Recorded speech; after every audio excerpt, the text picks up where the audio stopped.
الحمدللہ والسلام علی عبادہ الذین اصطفى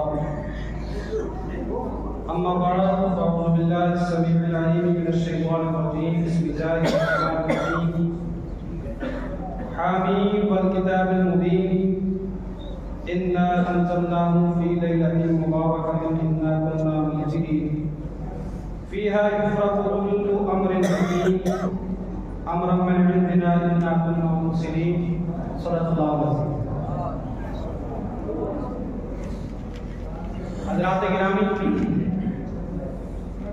کچھ عرض و معروف سے قبل آئیے ہم آپ مل کر آقائے نامدار و دین کے تاجدار دونوں عالم کے مالک و مختار سید ابرار و اخیار احمد مصطفیٰ جناب سیدنا محمد صلی اللہ علیہ وسلم علیہ تحیت و ثنا کی بارگاہ میں درود پاک کا ہدیہ پیش کریں اور یہ بابا سے بن صلی اللہ علیہ یا رسول اللہ وسلم علیہ یا حبیب اللہ صلی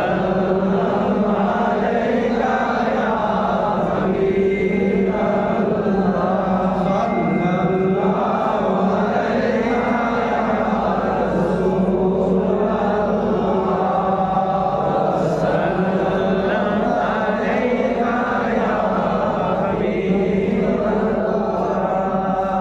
رسول جو آپ بیٹھے ہوئے ہیں ترتیب سے بیٹھے رہیں، جو پیچھے حضرات سے گزارش آ کے آ جائے، وقت بہت ہو چکا ہے۔ اعلان 2-3 سماعت کرنے پہلے یہ کتاب ہے، اس میں درود پاک لکھے ہوئے ہیں ترجمہ کے ساتھ، ایک پیر صاحب ہیں انہوں نے بھیجے ہیں، یہ آپ تمامی حضرات کو یہاں پر مفت ملے گی، اور لہٰذا ان سے میری گزارش ہے جو ساتھ یہ کتاب لائے ہیں وہ صفوں میں ہی تقسیم کریں گے، کیونکہ بعد میں اگر باہر تقسیم کریں گے آپ تو اس سے ترتیبی ہو جائے گی، اس لیے آپ حضرات اس کو جب صفیں لگ جائیں خطبے سے پہلے آپ اس کو تقسیم کریں۔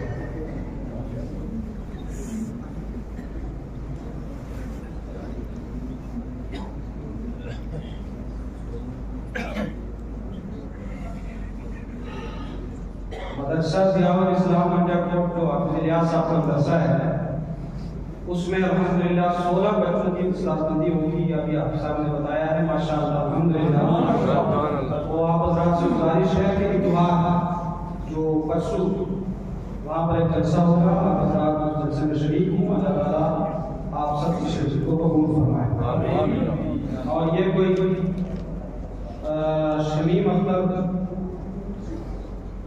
یہ کوئی سائلہ ہیں، باہر بچی ہیں، وہ غریب کنبہ سے ان کا تعلق ہے، آپ حضرات ان کی امداد کرتے ہوئے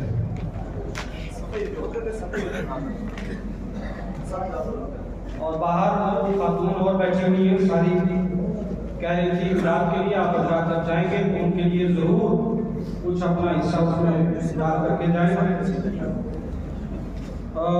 یہ سوال ہے کیا سید کے گھر میں شادی کرنا غیر سید کو جائز ہے یا نہیں؟ اگر لڑکی سجدہ ہو اور لڑکا غیر سید ہو، یہ اس کا کفو نہیں ہے، بہتر یہ ہے کہ وہ شادی نہ کرے، کیونکہ سلامتی اسی میں ہے کہ کنارے پر ہی انسان رہے۔ تو اگر کوئی عالم دین ہو، کیونکہ شرف علم جو ہے وہ شرف نسب پر مقدم ہوتا ہے، تو اگر عالم دین ہو، باعمل سنی عالم دین ہو تو اس کا کفو ہو سکتا ہے، لیکن غیر عالم سجدہ کا کفو نہیں ہو سکتا، اس لیے وہ نکاح نہ کرے۔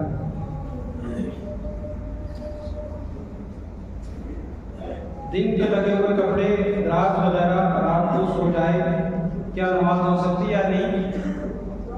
وہ کپڑے جو آپ رات میں استعمال کرتے ہیں اگر وہ پاک ہیں تو ان کو پہن کر نماز ہو سکتی ہے، لیکن بعض فقہاء کرام نے اس کو مکروہ اس لیے لکھا ہے کہ جب آپ رب العالمین کی بارگاہ میں جائیں تو ایسا ڈریس اور ایسا لباس اختیار کریں کہ جو سب سے بڑا بھی ہے۔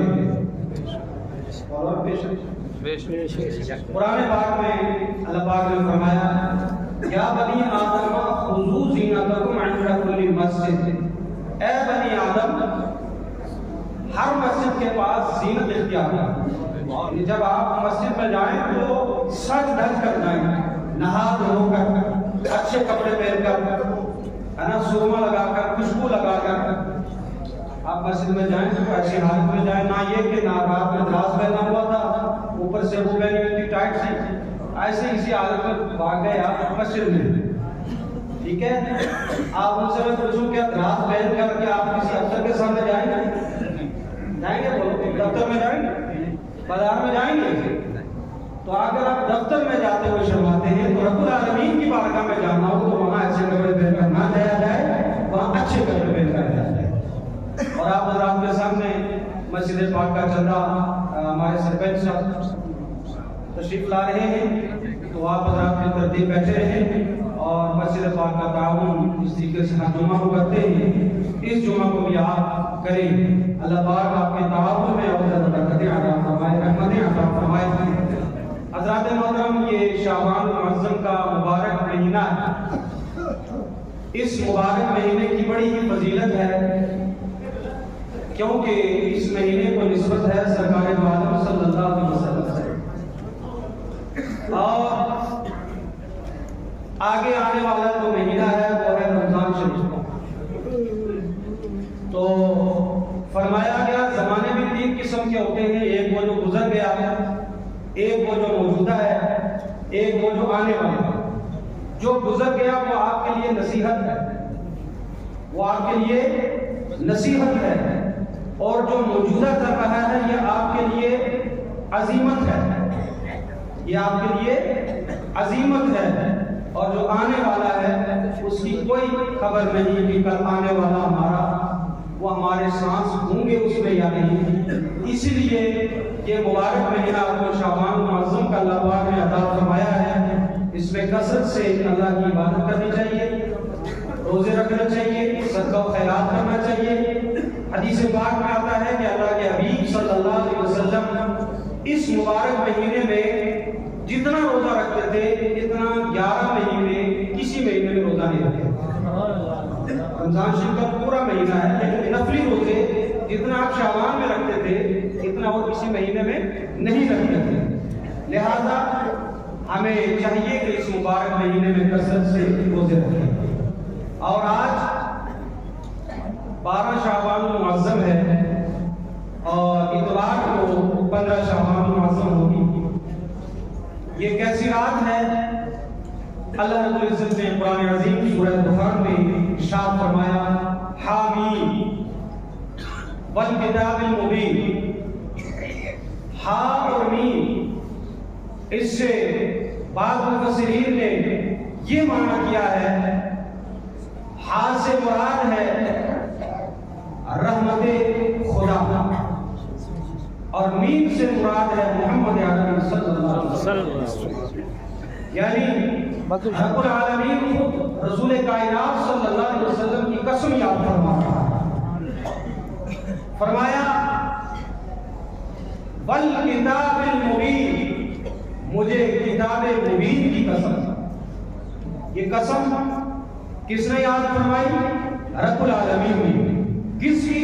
کتاب مبین یعنی قرآن عظیم کی۔ فرمایا اِنَّا أَنزَلْنَاهُ فِي لَيْلَةٍ مُبَارَكَةٍ، ہم نے اس کتاب کو یعنی قرآن عظیم کو برکت والی رات میں نازل فرمایا۔ تو برکت والی رات کون سی ہے؟ بہت سارے مفسرین فرماتے ہیں اس سے مراد لیلۃ القدر ہے جو رمضان شریف کی 27ویں رات آتی ہے، لیکن بعض مفسرین اس طرف گئے ہیں، آپ نے فرمایا اس لیلہ مبارکہ سے مراد، مبارک رات سے مراد شعبان کی 15ویں رات، شعبان کی 15ویں رات ہے۔ اور اللہ پاک نے سورہ قدر میں ارشاد فرمایا اِنَّا أَنزَلْنَاهُ فِي لَيْلَةِ الْقَدْرِ، ہم نے اس قرآن عظیم کو قدر والی رات میں نازل فرمایا۔ اب یہاں پر دو قسم کی آیتیں آپ کے سامنے ہیں. سورہ قدر میں فرمایا ہم نے لیلۃ القدر میں نازل فرمایا، اور سورہ دخان میں فرمایا ہم نے مبارک رات میں نازل فرمایا ہے. تو اس کی توجیہ مفسرین کرام نے یوں فرمائی کہ فرمایا لوح محفوظ سے آسمان دنیا پر جو قرآن عظیم کا نزول ہوا ہے وہ اس شعبان کی 15ویں رات کو ہوا ہے، اور قرآن عظیم کا نزول جو ہوا ہے وہ رمضان کی 27ویں تاریخ کو ہوا ہے. قرآن عظیم نے فرمایا اِنَّا أَنزَلْنَاهُ فِي لَيْلَةٍ مُبَارَكَةٍ إِنَّا كُنَّا مُنذِرِينَ. ہم ڈرانے والے ہیں، ہم آپ کو جہنم کے عذاب سے ڈرانے والے ہیں، اللہ کے عذاب سے ڈرانے والے ہیں. اور پھر رب قدیر نے ارشاد فرمایا فِيهَا يُفْرَقُ كُلُّ أَمْرٍ حَكِيمٍ. یہ جو رات آنے والی ہے اس رات میں ہر حکمت والے فعل کا فیصلہ کیا جاتا ہے. حضرات محترم مفسرین فرماتے ہیں جب شعبان کی 15ویں رات آتی ہے تو اللہ رب العزت اپنے ملائکہ کو زمین پر بھیج دیتا ہے. سبحان اللہ. اے فرشتوں جاؤ، آج کی شب میں جو میرا بندہ میرا ذکر کر رہا ہے اس کے ذکر میں شامل ہو جاؤ. اے فرشتے جاؤ، آج کی شب میں جو بندہ توبہ استغفار کر رہا ہے اس کی استغفار پر آمین کہو. اے فرشتے چلے جاؤ دنیا کے اندر، اور جو میرا بندہ مجھ سے جو سوال کر رہا ہے اس کے سوال پر آمین کہو. آپ سبحان اللہ کہتے ہیں. سبحان اللہ. درود پاک کی جو کتاب آپ کو دی ہے یہ گھر میں آپ مطالعہ کریں، جیب میں ڈال لیں، فری میں ملی ہے. سبحان اللہ. جیب میں ڈال لیں، گھر میں جا کر مطالعہ کریں. اگر خطیب صاحب پیسے کے لیے آتے شاید وہ بیچ میں گھومنا پڑتا کہ جناب 10 روپے کی کون لے گا. تو لہٰذا اس کی قدر بھی کریں، درود پاک پڑھیں، اور جس صاحب نے یہ بھیجی ہے ان کے لیے دعا کریں اللہ پاک ان کی عزت میں اور برکتیں عطا فرمائے. حضرات محترم فرمایا گیا کہ اس رات میں رب ذوالجلال اپنے خاص تجلی جو ہے آسمان دنیا پر فرماتا ہے، اور رب العالمین ارشاد فرماتا ہے کوئی دنیا میں ایسا شخص جو مجھ سے سوال کرے میں اس کے سوال کو پورا کروں؟ ہے کوئی ایسا انسان جو اپنے گناہوں کی بخشش چاہے میں اس کی گناہوں کو بخشوں؟ ہے کوئی ایسا انسان جو آج کی رات میں توبہ کرے سچے دل سے میں اس کی توبہ کو قبول کروں؟ حضرات محترم جو بندہ رات میں اللہ کی عبادت کرتا ہے، رب کے ہاں استغفار کرتا ہے، رب کے حضور ذکر و اذکار کرتا ہے تو رب العالمین اس کے ذکر کو قبول فرما کر اس کو جو اس نے مانگا ہے اس کو عطا فرماتا ہے. اس رات قضاء و قدر کے فیصلے ہونے والے ہیں. 4 مقرب فرشتے حضرت جبریل امین، حضرت میکائیل علیہ السلام، حضرت اسرائیل علیہ السلام، حضرت اسرافیل علیہ السلام، ان کی جو ڈیوٹیاں اللہ پاک نے مقرر کی ہوئی ہیں وہ اپنی ڈیوٹیوں کو انجام دیتے ہیں. حضرت ملک الموت علیہ السلام کو وہ رجسٹر دیا جاتا ہے جس رجسٹر میں اس سال جو دنیا سے جانے والے ہیں ان کے نام کا لسٹ اس کے اندر موجود ہے. فرمایا کتنے لوگ ایسے ہیں جن کی شادیاں طے ہو جاتی ہیں، جن کے نکاح طے ہو جاتے ہیں، تاریخ مقرر ہو جاتی ہے، لیکن حضرت ملک الموت علیہ السلام کے رجسٹر میں ان کا نام اردو میں شامل ہوتا ہے. اس لیے آنے والی رات بڑی ہی قیمتی رات ہے. آج جمعے سے جب جائیں تو یہ تہیہ کر کے جائیں کہ ہم نے جا کر جو ہمارا بھائی ہم سے ناراض ہے اس سے ہم نے صلح کرنی ہے، جو ہمارا پڑوسی ہم سے ناراض ہے اس کو ہم نے راضی کرنا ہے. اس لیے فرمایا جو کینہ پرور ہوتا ہے بغض رکھنے والا ہوتا ہے، وہ جو آنے والی رات ہے اس رات میں اسے بخشش نہیں ہوتی۔ ماں باپ کو ستانے والا، اس کی بھی بخشش اس رات میں نہیں ہوتی ہے۔